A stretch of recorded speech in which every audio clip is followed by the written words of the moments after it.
శ్రీకృష్ణాష్టమి సందర్భంగా హైదరాబాద్ అబిడ్స్ ఇస్కాన్ ఆలయంలో ఘనంగా వేడుకలు జరుగుతున్నాయి. ఈ సందర్భంగా శనివారం ఉదయం నుంచే భక్తులు స్వామివారిని దర్శించుకునేందుకు ఆలయానికి పెద్ద ఎత్తున తరలివస్తున్నారు. ఆలయంలో కృష్ణుడికి ప్రత్యేక హారతి కార్యక్రమంతో పాటు పూజలను నిర్వహించారు. కృష్ణాష్టమి నేపథ్యంలో స్వామివారిని అర్చకులు అందంగా అలంకరించారు.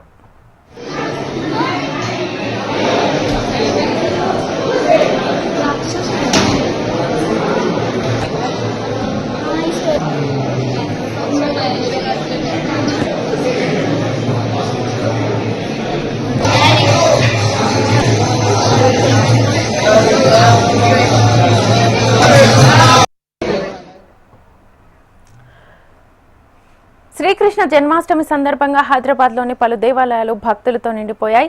సీతారాంబాగ్లోని ప్రసిద్ధ సంతాన వేణుగోపాల స్వామి దేవాలయంలో ప్రత్యేక పూజా కార్యక్రమాలు నిర్వహించారు ఆలయ అధికారులు. స్వామివారికి గంగోత్రి జలంతో గంగా స్నానాన్ని నిర్వహించి అర్చకుల మంత్రోచ్చారణల నడుమ కార్యక్రమాన్ని ప్రారంభించారు. అనంతరం స్వామివారిని అలంకరించి భక్తులకు దర్శనమిచ్చారు. భక్తులు భారీగా తరలివచ్చి స్వామివారిని దర్శించుకుని ప్రత్యేక పూజల్లో పాల్గొన్నారు. భజనలు, కీర్తనలతో ఆలయ ప్రాంగణం భక్తిరసమయంగా మారింది. సంతానం లేని దంపతులు వేణుగోపాల స్వామిని దర్శించుకుంటే సంతానం లభిస్తుందని ఆలయ అర్చకులు తెలిపారు.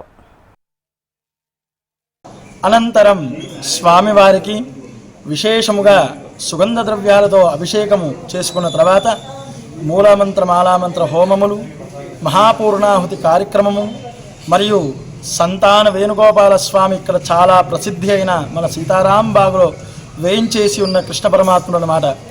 సంతానం కోరిన వారికి ఎమ్మటే కరుణించే, అనుగ్రహించే మహానుభావుడు అన్నమాట. అఖిలాండ కోటి బ్రహ్మాండ నాయకుడు ఆ యొక్క భగవంతుడు అన్నమాట.